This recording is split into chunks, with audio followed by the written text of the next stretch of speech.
ఎల్లయ్య పుల్లయ్య కాడికి పోయి చెప్పుకోవడం కుదరదు. ఏమన్నా చెప్పుకోవాల్సి వస్తే సంతోషమైన మీకే, బాధ కలిగిన మీకే. సినిమా యాక్టర్గా కూడా నేను ఈ 45 సంవత్సరాల్లో 40 సంవత్సరాల్లో ఎన్ని ప్రెస్ మీట్లో, మెడ్రాస్లో ప్రెస్ మీట్ పెట్టేది, హైదరాబాద్లో ప్రెస్ మీట్ పెట్టేది. అట్లా పొలిటీషియన్గా కూడా అవినాభావ సంబంధం ప్రెస్ మీడియాకి. ఈ పోయిన సంవత్సరం కరెక్ట్గా ఇదే సీజన్లో నేను కేసీఆర్ గారు నాకు అకారణంగా, అసలు కారణమే లేదు, పోనీ నేను లంచాలు తీసుకుంటానో, భూ కబ్జాలు పెడితేనో, గవర్నమెంట్ భూములు అమ్ముకుంటేనో, ఈ ప్రజలను దోచుకుంటేనో టికెట్ ఇవ్వకుండా బయటికి వెళ్ళగొడతారు. కానీ మరి కేసీఆర్ గారు ఏ కారణం లేకుండానే సడన్గా నేను కాన్స్టిట్యున్సీలో బీసీ వెల్ఫేర్ చెక్కులు పంచుతున్నాను ఒక 500 మందికి, నాకు ఫోను రమ్మంటున్నారు సీఎం గారు అర్జెంట్ అని. సీఎం గారు అనలేదు, మీ బావగారు అన్నారు అనుకోండి, ఉన్నట్టుగా మాట్లాడటం నాకు అలవాటు. సరే ఇమ్మీడియట్గా బయలుదేరి వచ్చాను. నీ టికెట్ వేరే వాళ్ళకి ఇచ్చారన్నారు. ఓకే, ఒక నిమిషం కలిసిపోతున్నానంటే అపాయింట్మెంట్ కూడా ఇవ్వలేదు. సరే వెంటనే నేను బయటకు వచ్చేసిన కేటీఆర్కి చెప్పి, ఇక మళ్ళీ ఎప్పుడు కూడా అడుగు పెట్టను అని వచ్చాను. అయిపోయింది అది ఆ చాప్టర్. నేను స్వతహాగా టీడీపీలో ఉన్నాను. అయితే ఈ 5 ఇయర్స్లో పోయిన పార్లమెంట్ ఎలక్షన్స్ నుంచి మళ్ళీ పార్లమెంట్ ఎలక్షన్స్ రాబోతున్నాయి. ఇదే సీజన్ అన్న, అందుకే కరెక్ట్గా ఇలాగే జాయిన్ అయ్యాను బిఫోరే బీజేపీ పార్టీలో. అంతకుముందు టీడీపీ బీజేపీ ఒకటే. నేను టీడీపీ కండువా బీజేపీ కండువా కలిపి వేసుకునేవాడిని. నరేంద్ర గారు, ది గ్రేట్ టైగర్ నరేంద్ర గారు ఎంపీగా, నేను మంత్రిగా పనిచేశాము. నన్ను బాబన్న అని పిలిచేది, నేను మేసమన్న అని పిలిచేది. ఎంతో అన్యోన్యంగా బ్రహ్మాండంగా పనిచేశాం. కానీ ఈ బీజేపీ పార్టీలో డైరెక్ట్గా నేను దూరంగా ఉన్నప్పుడు బాగానే ఉంది. చేరిన కాడ నుంచి ఈ 5 సంవత్సరాల్లో నేను పడ్డ గోస బహుశా ఎవరికీ జరగకూడదు ఇలా అని నేను చాలా బాధపడుతూ, నేను ఆ మధ్యనే నేను పోటీ చేయట్లేదు, నేను ఎమ్మెల్యేకి పోటీ చేయనని కూడా ఇదే ప్రెస్ క్లబ్లో చెప్పిన. జరిగింది ఏంటంటే, బీజేపీ పార్టీలో చేరమని వస్తే లక్ష్మణ్ గారు, మురళీధర్ గారు, ఇంకా కొందరు పెద్దల మనుషులు, లేదు నేను ఏ పార్టీలో చేరదలుచుకోలేదండి, నేను ప్రశాంతంగా ఉండదలుచుకున్నా అదే అంటే, లేదు నీలాంటి వాళ్ళు కావాలా మాకు అది ఇదేనంటే, సరే చేరతాను, కానీ వరంగల్ ఎంపీ టికెట్ నాకు ఇస్తానంటేనే చేరతా, లేకుంటే చేరనని చెప్పాను. అయ్యయ్యో, మీలాంటి క్యాండిడేట్ మాకు దొరకడం అదృష్టం, మీ అదేం భాగ్యం మాకు అది అని చెప్పారు. నీకే అన్నారు. సరే పార్టీలో చేరాను. నేను వరంగలే అని ఎందుకన్నానంటే, నేను పుట్టింది వరంగల్లో. మా నాన్న టీచర్గా పనిచేశారు వరంగల్ జిల్లాలో. వరంగల్, మహబూబాబాదు, కోరివి, బలపాల, బొచ్చన్నపేట ఈ ప్రాంతాల్లో మా నాన్న టీచర్గా పనిచేశారు. ఓల్డ్ బిఏ మా ఫాదర్. ఎప్పుడు సూట్లో ఉండేవాడు, చాలా స్టైల్గా ఉండేవాడు మా ఫాదర్. నేను ఎర్రబెల్లి దయాకర్రావు గారికి ప్రచారం చేయాల్సి వచ్చింది. నేనే మొత్తం 7 నియోజకవర్గాల్లో నేనే ప్రచారం చేసిన. ఎర్రబెల్లి దయాకర్రావు గారు ఎంపీగా పోటీ చేసినప్పుడు అక్కడ ప్రతి ఊరిలో, నువ్వు ఇక్కడ పుట్టినోడివే కదా, నువ్వు వరంగల్ ఓడివే కదా, ఎవరికో ఓట్లు ఏమని చెప్పడం కాదు, నువ్వెందుకు ఓట్లు ఎంచుకో, నువ్వు ఎక్కడో నిలబడ్డవేంటి, నువ్వు అక్కడే సేవ చేయటం కాదు కదా, నువ్వు ఈడ పుట్టినవు ఈడ సేవ చేయాలి అని చాలామంది అంటే, టైం వచ్చినప్పుడు తప్పకుండా చేస్తాను, కానీ ఇప్పుడు ఇది టైం కాదు, మీరు అది అడగకూడదు అని చెప్తూ అందరికీ నేను వాగ్దానం ఇచ్చిన.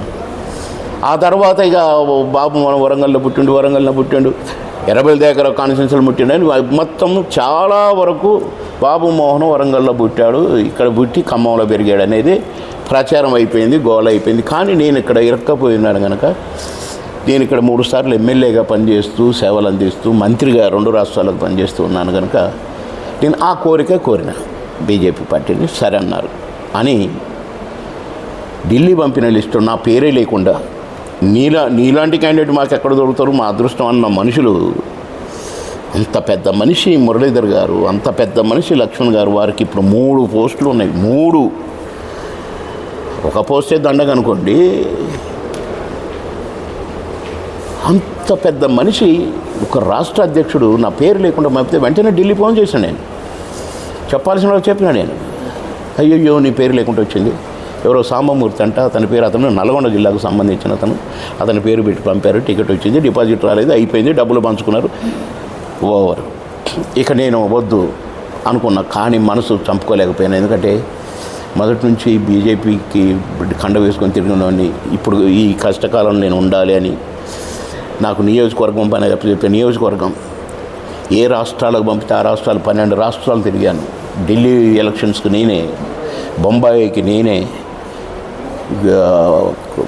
ఇది పశ్చిమ బెంగాల్ అక్కడ ఒక ఎంపీకి ప్రచారానికి అటు పంపారు, ఒరిస్సా పంపారు, అండమాన్ కూడా పంపారు. ఇట్లా కర్ణాటక ఎక్కడెక్కడికో పంపితే అక్కడక్కడికి పోయి ప్రచారాలు చేసి నేను పోయిన కడలు గెలిపించే వచ్చాను. అబద్ధమైతే మీడియాలో చూసుకోవచ్చు, నన్ను పంపిన వాళ్ళు నాతో పాటు ప్రచారానికి వచ్చిన వాళ్ళు చూసుకోవచ్చు. అలా ఈ 5 years కూడా మళ్ళీ కాన్స్టిట్యున్సీలో అన్ని కమిటీలు వేసింది నేనే, అన్ని మీటింగ్లు పెట్టింది నేనే. ఏ మీటింగ్ అన్నా మీటింగ్ అనగానే ఏ మంత్రి వచ్చినా నేనే. 5 ఏళ్ళు అయిపోయింది. ఎమ్మెల్యే టికెట్ కాడికి వచ్చేసరికి ఫస్ట్ అన్ని పేపర్లలో నా బాబుమోహన్ పేరు లిస్టుల్లో వచ్చిందండి. బాబుమోహన్ ఫస్ట్ లిస్టు అని 20 మంది పేర్లు 30 మంది పేర్లు వచ్చిన లిస్టులలో అన్నీ నా పేరుంది. కానీ కరెక్ట్ ఒరిజినల్ లిస్ట్ వచ్చినప్పుడు నా పేరు లేదండి ఫస్ట్ లిస్టులో. నేను దిగ్భ్రాంతి చెంది నా కాన్స్టిట్యున్సీలో 4 తట్టుకోలేక, ఎందుకంటే నా దగ్గర టీఆర్ఎస్ లేదండి, ఇది ఫ్యాక్ట్. నేను చాలా మీటింగ్లో కూడా చెప్పాను.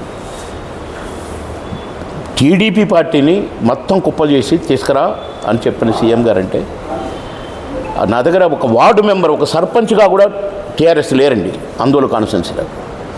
అలాంటిది మొత్తాన్ని కుప్ప చేసి టీఆర్ఎస్ అని బోర్డు పెట్టి జాయిన్ అయ్యి 2 సార్లు డిప్యూటీ సీఎంగా చేసిన దామోదర్ గారిని, వారి మీద సోనియా గాంధీ గారు కూడా వచ్చారు దామోదర్ గారికి ప్రచారానికి. అప్పుడు దామోదర్ గారు సీఎం క్యాండిడేట్గా అనౌన్స్ చేసిపోయారు. అయినా నేను గెలిచాను, నా సైన్యంతో గెలిచాను టీఆర్ఎస్ ఎమ్మెల్యేగా. సంతోషం. అలాంటిది నేను మొత్తాన్ని తీసుకొని బీజేపీకి వచ్చినప్పుడు రావడానికి కుదరలా, ఎందుకంటే అక్కడంతా సెటిల్ అయిపోయారు. ఈ ఎలక్షన్కి మొత్తం మళ్ళీ నా బ్యాచ్ మొత్తాన్ని తయారు చేసుకొని పెట్టుకున్నాను. 3 నెలల ముందు నుంచి 6 నెలల ముందు నుంచే ఎమ్మెల్యేకి ఎగెనిస్ట్గా పనిచేస్తూ మా లీడర్ బాబుమోహన్ అనుకుంటూనే బయటకు వచ్చారు. అంత రెడీగా ఉన్నారు. ఎప్పుడైతే ఫస్ట్ లిస్ట్లో నా పేరు రాలేదో సందిగ్ధంలో పడిపోయారు. ఎట్లా ఇప్పుడు ఎటు పోదాం మనం, బాబన్నకు టికెట్ రాలేదు, ఇప్పుడు ఇక్కడ ఉంటేనేమో అతనికి పని చేయాల్సి వస్తుంది, అతను పని చేయడం వద్దని మనం అనుకున్నాము, ఇప్పుడు ఏం చేద్దాం అనుకుంటున్న టైంలో సెకండ్ లిస్ట్ వచ్చింది. సెకండ్ లిస్ట్లో కూడా నా పేరు లేదు. ఎప్పుడైతే సెకండ్ లిస్ట్లో నా పేరు లేదో నేను వెంటనే ప్రెస్ మీట్ పెట్టి నేను పోటీ చేయట్లేదు, నాకు ఎమ్మెల్యే టికెట్ వద్దు అని చెప్పడం కూడా జరిగింది. దానికి ఇక అట్టెట్లా ఇట్టెట్లా, నువ్వే అసలు క్యాండిడేట్ అయితే ఫస్ట్ లిస్ట్ ఎందుకు లేదు, కనీసం సెకండ్ లిస్ట్ ఎందుకు లేదు? ఎవరైనా పోటీ ఉన్నారా చెప్పండి? జిల్లాలో పోటీ ఉందా, రాష్ట్రంలో పోటీ ఉందా? బాబుమోహన్కు పోటీ లేదు. కానీ నేనంటే నాది